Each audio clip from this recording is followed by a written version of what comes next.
You must be following the news about the protest last Yes, night. yes. What's your take? That demand, they didn't specify the 10 demands, but Yes, they yes. stick to 3 demands. Yes, yes.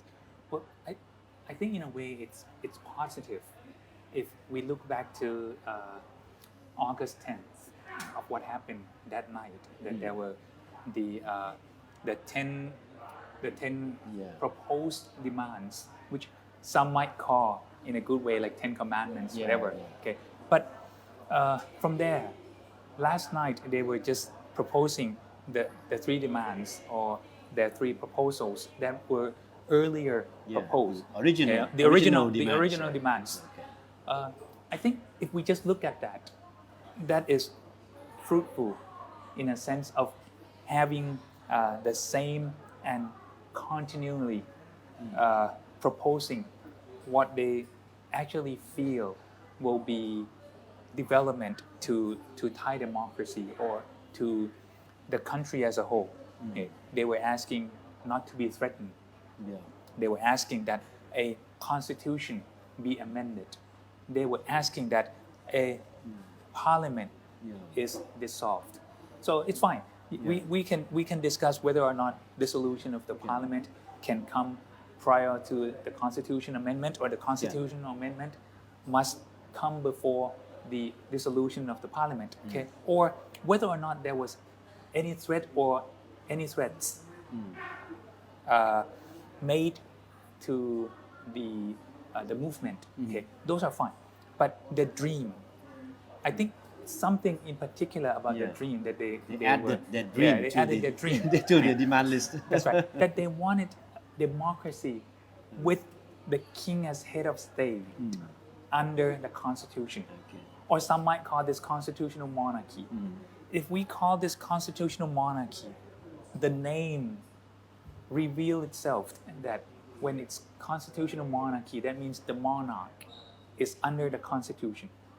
Or when we say the king as head of state, what represents that the king is head of state? The constitution. You wrote in the constitution that the king is head of state.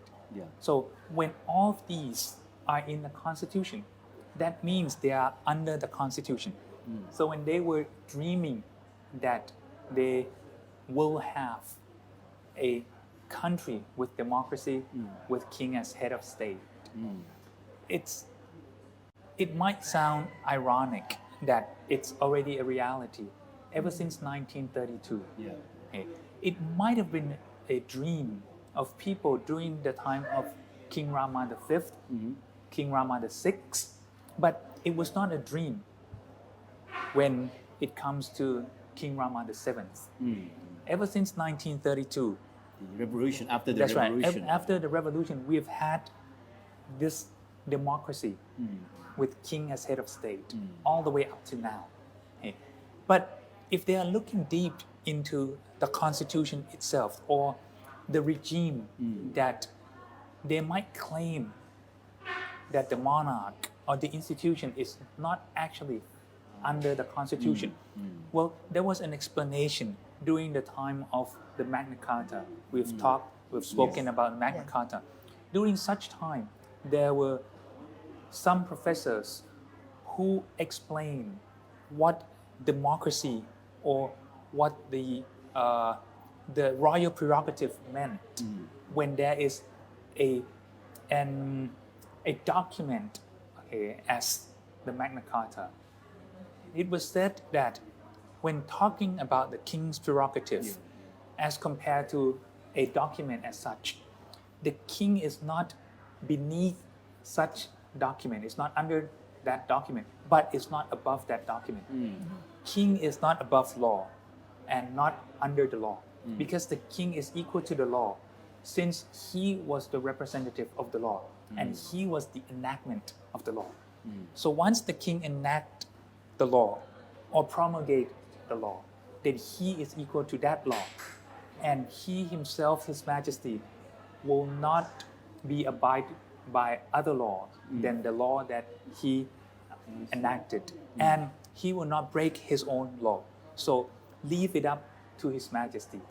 So if we look at it ever since the Magna Carta, that means the king will obey his constitution. Therefore, when we talk about constitutional monarchy, look at this in another way. The king is not under the constitution, but equal to the constitution, not above the constitution, not under the constitution, and he will not break the constitution. So, Yeah. So whatever may be the theory or the principle, Yeah. So if we want to read between the lines, how would you interpret the meaning of the message from the valley last night, Yes. as far as the issue is concerned? But this dream, I mean, if it's read in a negative way, Okay. it is a way in which a hidden agenda of the 10 proposals and the 10 demands that night of August 10th were hidden inside of this dream. Talking about a dream that a king or the king is under the constitution, as compared to those 10 demands, you will see what were the proposals about king under the constitution. But this is in a negative way. Okay? Look at this in a positive way. That means the movement felt that those 10 demands were too much off the hook and were too outrageous to be accepted in Thai society. Even today, the society has developed, and technologically, we have advanced so much that many of the Westerners, idealists, are around us, and we accept those ideologies. However, some of the Thai ideologies are still with us and have not yet gone away anywhere. Therefore, they dilute the 10 demands that were seen as a threat to the institution and as something unrespectful to His Majesty the King. Therefore, they tender and they come down to just a point in which the constitutional monarchy is to be respected. But it doesn't mean that they will step away altogether from this particular point. No, I don't think so. And I think if nothing goes wrong with this proposal, then they will stick to this. And you see, the 3 original demands plus this dream and the other 2 prohibitions that they say no coup, No coup, no coup, national no national unity, government. government. I think, well, at this point, I don't think anyone will stage a coup. Because in a normal situation, of course, no one will stage a coup. In an extraordinary situation, okay, in such extraordinary situation, a coup will be staged if the government and the military cannot join hands in hands to talk way out. Then that will be a time in which a coup is staged. Or that has always been a time in which all the coups in this country were staged. But this time, General Prayut, General Prawit, General Anupong, these are all former chiefs of the army. And this government is or can be said as semi or partial military government. So if you have a semi-governmental military government, why would you want a full military government? Which is worse. You have more legitimacy, a That's right. semblance of Right. legitimacy. Right now, you sort of having a legitimate military government. Why do you want an illegitimate military government? So I don't see that these 2 prohibitions will have any reasonable propose. But this must raise concern on the opposition voices or opponent voices of the youth movement. Like today, we see how Kun Warong Nettikwikrong has also set up a new group, Thai Pakdi group, and he will announce his statement on Wednesday. So what's the context that the Thai society is getting into? Does it mean that the discussion of constitutional monarchy is unavoidable right now? We have to go into that direction.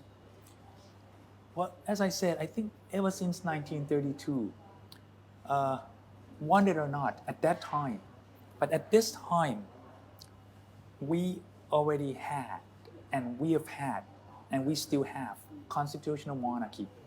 Calling constitutional monarchy maybe maybe people, some people dislike this. This constitutional monarchy still means that it's monarchical. It's not democracy. Okay? So many people like to call this democracy with king as head of state. But whatever it is, that means you have an institute called a monarch or the monarchy as the sovereign of the country. And this sovereign, symbolic or physical, in terms of being head of state, is here to be the head of state. It's the number one in this state. Then this institution is written about in the Constitution. And so therefore, this is a context in which the Constitution is housing issues, provisions about the king. Okay? Whatever you want to call this, we have this system. And this system is with us today. So I don't really know what are the details that they really want when they were proposing. However, I feel that it will come time and again, little by little, that what is meant by having king as head of state under the Constitution means. Maybe this is going to be coupled with what Ajahn Piyabut was lecturing about what it means to have democracy with king as head of state. You know, touching on this issue, it used to be a big taboo, big no, right? But now it looks like this debate on the monarchy has been opened up the way that we did not expect before. Yes. So, but yes. do you think from this point on, there will be more open debate on this issue? I think there will. And I think we cannot refrain from having such debate. And I think the argument about having different types of head of state will also be raised. What is it to have a parliamentary system? What is it to have a presidential system? How good, how bad, the benefit, the downside of having president as compared to kings. And an institution in which a country has always had for a long time. Is that historical or is that the present? I think all these will be raised, will be put on table and will be spoken of, will be talked about. And it's inevitable that in a society that is open, especially through all these social media, all these technology, brings the world together and let people see more and more of what other countries are talking, of what countries are about, and what does it mean to have a nation that is united by all the people in the same system that the people can all feel that they are bound to do. So I think we will have to talk about this. However, respectfully. Yes, right. Am I right to say that it's not the message which is a problem, it's the way the message was delivered that is a problem, right? As far as this issue is concerned. Yes. As far as the uproar over this thing is concerned. Yes, that's right. I mean, even the 10 demands, if it's put in a way in which the proposals about constitutional amendment were proposed. Let's say, for example, if they want some amendment to Chapter 1 of the Constitution, the general provisions, or Chapter 2, the king. If they want relation of the king and the people in which is explained under the Constitution, fine. Or if they want the meaning or explanation or even interpretation of the royal prerogative. What is the royal prerogative? If they want to write the royal prerogative down, and how do we protect His Majesty as head of state? This is very important. Let's say if you look at the military, every country protect its head of state strictly by the military. You look at the U.S. And any other country that people feel are the free and open democracy, they protect the head of state with military. So are we not to protect His Majesty the King with the military?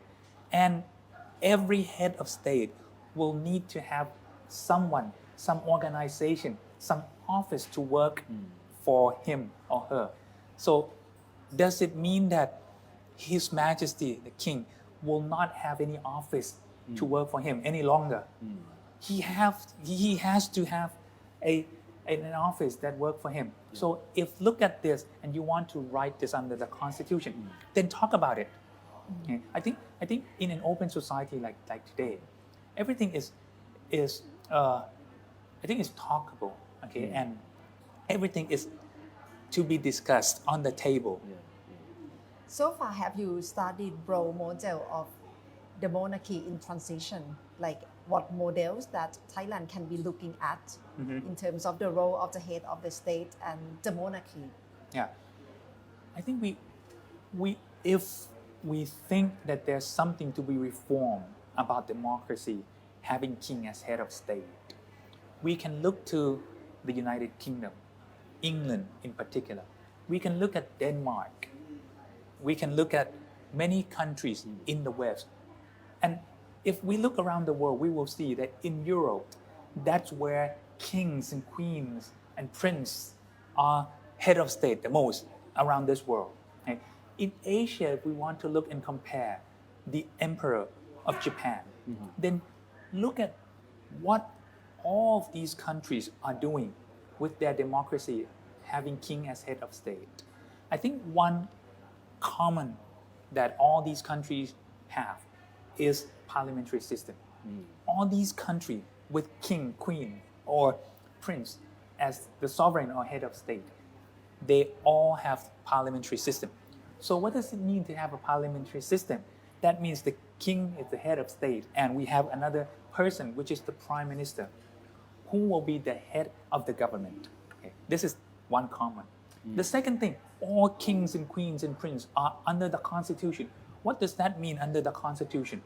Open up the constitution of those countries and we will see what written about the kings and queens and the prince, the sovereign. Okay. Third, what's the royal prerogative? Some country will write that king has the power to do that, queen has the power to do this, prince has the power to do this, or the sovereign has the power to do this, just like the Thai constitution. The king has the power to stage war, the king has the power to amend the constitution, the king has the power, things like that. Okay, this is one way of writing it. The other way is that the royal prerogative will be in one chapter of what is in particular or especially for the king to be done. But what will be the governmental action, what will be the parliamentary action, and what will be the court action, then written in separate chapters. And we can do that, okay, every country. And when we look at this, the fourth thing that we will see is overall, the society, the history of each country is different. Therefore, having king, no country just has king today. They all had kings, queens, or prince ever since hundreds, thousands of years ago. This is to all countries. So historically, it must be studied of what it meant to have the king those days and what it means to have the king or the institution as the monarchy today. Then we will find out. Okay? However, in the end, it's still Thailand. It's still Thai society, and it's still the history of this country. Yeah, we have okay, that counts. own history and culture. That's right. We have our own history. Consider, yeah. The Japanese have their own history. The English, the British have their own history, and everybody. Okay, Netherlands, okay, and Denmark. All these countries, they have their own history. All right, the protesters have given the Prime Minister until the end of September to respond to their three demands. Yes. The dissolution of the House, rewriting of the Constitution, and an end to harassments of government critics. So, yes. Any suggestion for the General Prayut to how to respond to that? Well, I think that if the government is not taking on these three proposals, especially amendment to the Constitution, seriously, especially by way of having the Constitution Assembly, okay, I think the movement, the protester will hit more and more on His Majesty the King. Because you see, they feel that there's something beyond the Prime Minister. there's something above the government. If they are hitting the prime minister, if they're hitting the government, and there's no response, so they will be hitting far beyond that in order to gain the response. I don't think this is helpful, and I don't think this is healthy for Thai society as a whole. So the government, having said that they are open for constitution amendment, I think they should talk, especially to at least 1/3 of the Senate. Let's come join hands in hands. 20% of the opposition, sure, you get 100%. And then put this together, amend the Constitution, Article 256, open ways to have the Constitution Assembly, then this will go for referendum. But the protester will have to wait. Because after this amendment, after the referendum, which might take like 2-3 months, then afterwards we will have the Constitutional Assembly. After this Constitutional Assembly, they will have to work their way out, which perhaps in order to complete and have a quite good for demand Constitution draft, it might take 5-6 months. Because during the time that the Constitution is drafted, it should be in line with some of the public hearings. Asking people over and over, once the people make comments, criticisms, then bring back, talk, and let the people know, after you listen to them, what was the response, what will be the response. Then afterwards, this will have to go for referendum. And after referendum, you can write in the provisional part of the Constitution that 30 days, 90 days after all the organic laws are enacted, then a dissolution to the parliament will come. A new election will be had. So by your own estimation, how long will the whole process take? I don't think it From will, day one. I don't think it will take less than a year. Well, in order to have a good constitution, as I said, a good for demand, maybe not like the best, but good for demand, demands of almost all the sides. It needs time, and don't rush in. See, every constitution that we rush in will have problems and had problems. A constitution like the 1997 Constitution, whether or not it's good for use in Thai society, but it's good as a constitution. But why? Because it takes time. And people have all the chances to get to talk and to be part of that constitution drafting.